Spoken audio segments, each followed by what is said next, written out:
Good morning, my loves. Happy Tuesday. Beautiful Tuesday morning here at the lake.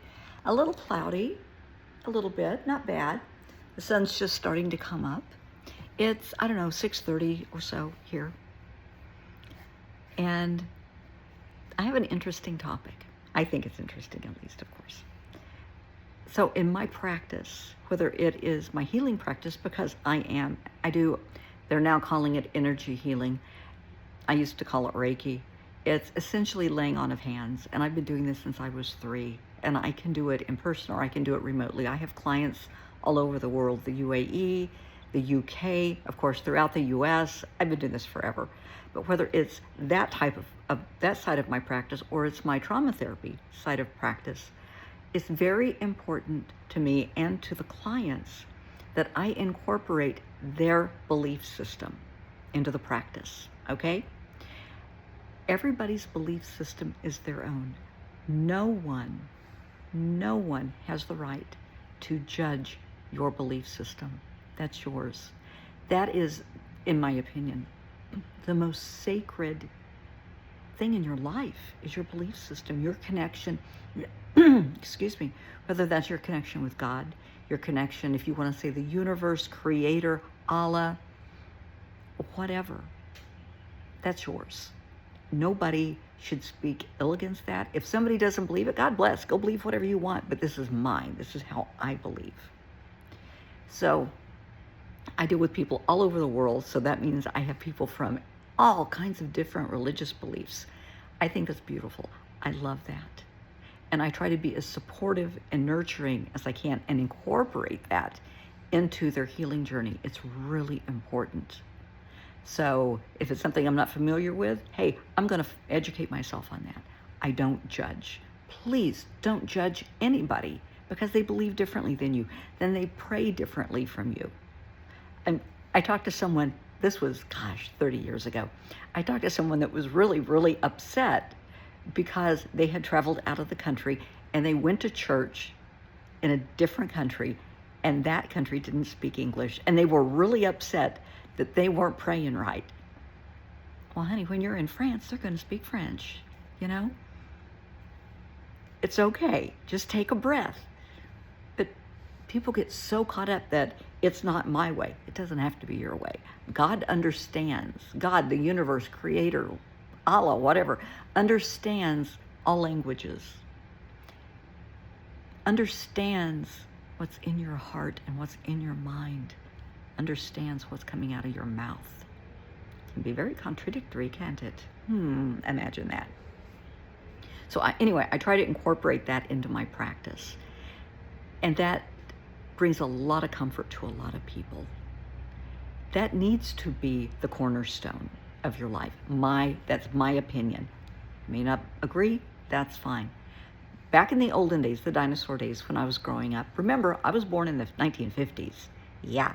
So church, religion, the belief system was the cornerstone of the family. You know, and you would go to church every Sunday. You would go to temple if you're Jewish, you would go to temple, every Friday, Saturday, you would go to mosque, whatever the case may be. It was the cornerstone of your family. And I think we have really gotten away from that. Again, this is my opinion.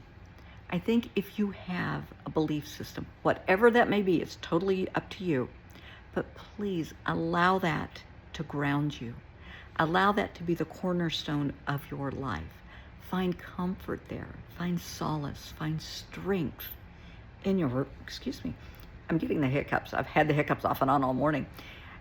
Find comfort there and strength in your belief system. That's what it's there for. Again, this is my opinion, that it's not about hating other people, punishing people, anger and vengeance. No. It's about loving ourselves, loving others, accepting others. If you want your we'll say creator to be, or the universe, God, whatever, if you want them to love and accept you, they love and accept you just as you are. Whether you're having a good hair day, bad hair day, whatever. You are unconditionally loved and accepted. Unconditionally. Without question. That's kind of a nice thing to know. It's a nice thing to feel. It's a nice thing for people to be able to open their hearts when they pray. It doesn't have to be flowery prayers or meditations, whatever you do. It doesn't have to be flowery and eloquent. It doesn't matter. You know, when I do my prayers, honey, I'm talking to God just like I'm talking to you. And I know He hears every word. And He understands it. I don't think He's overly impressed with flowery speech. I think He probably rolls His eyes a lot, or she. You never know. God is both He and she. Rolls their eyes a lot and says, oh my God, did they think this was going to impress me? Because they know what's in your heart. They know what's in your mind. They know what's coming out of your mouth. They know how you act. You know, you cannot bullshit the universe. You cannot bullshit God. Doesn't work. But you can find so much solace there and comfort in your belief system. And I just want people to start incorporating that in their life again. You may not have a belief system. Okay, fine. Do you believe in the universe? Do you believe in good and evil? Well, that's a start. Okay, fine.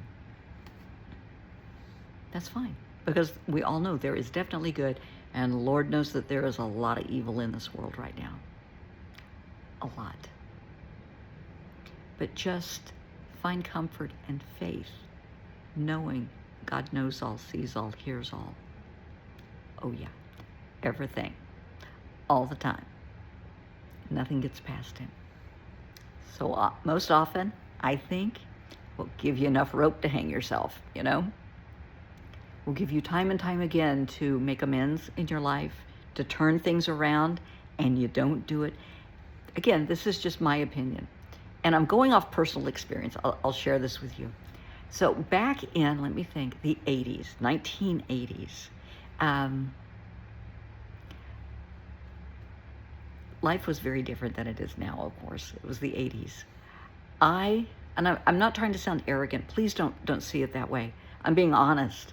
I was very attractive. I was a nurse in a hospital.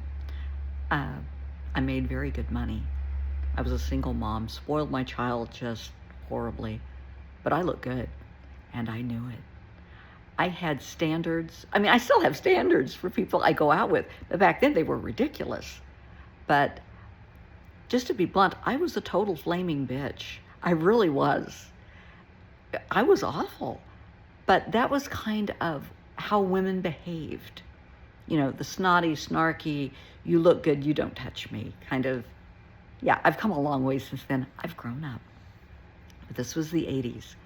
And a lot was going on in my life, in my family and such. And again, this is my opinion.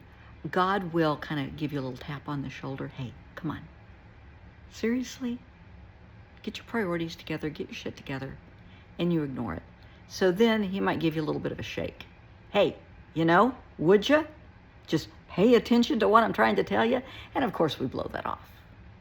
And then He might give you a little smack on the head. Hey, yo, are you paying attention? And you still ignore Him.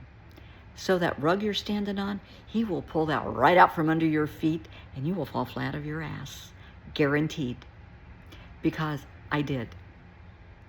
In what year was it? 90? It might have been 1990. 10 years of being a flaming bitch.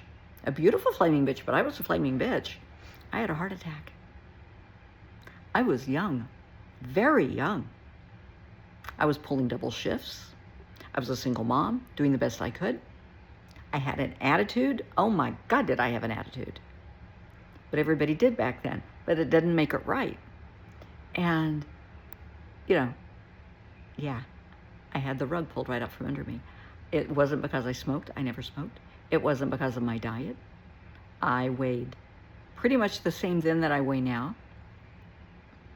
I was in really good health, I thought, until this happened. Well, it brought to light I have an underlying genetic condition, so that we now know that affected my heart.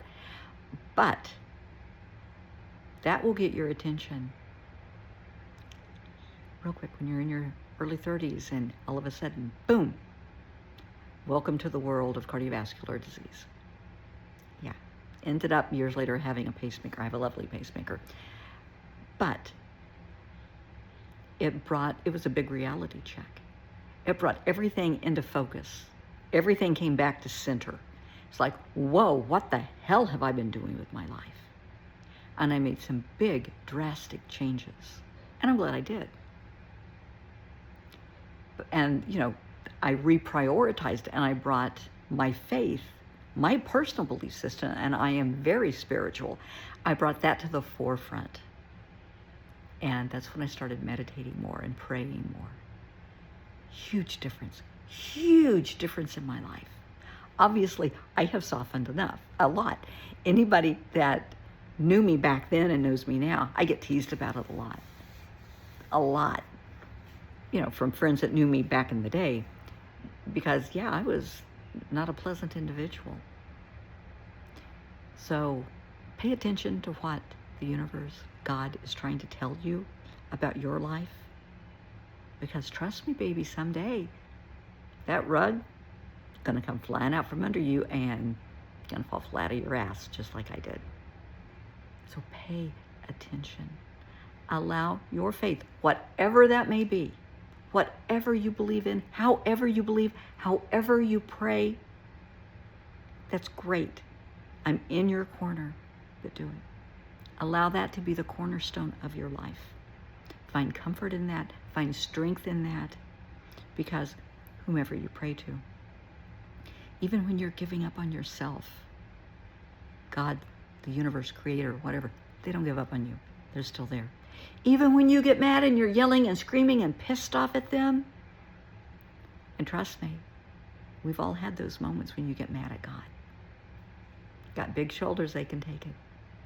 And they're still there for you. It's okay. It's okay. Come here. Let's hug it out. It's okay. Find comfort in that. Find solace in that. And please, if you have a chronic medical condition, a terminal condition, chronic pain or whatever, please talk to your healthcare provider and ask them if they can get you into therapy, if they can recommend somebody to help you deal with this and include your belief system, include your spirituality, because it will really help you work through whatever you're going through. It really will. Trust me, I'm old. I know this shit.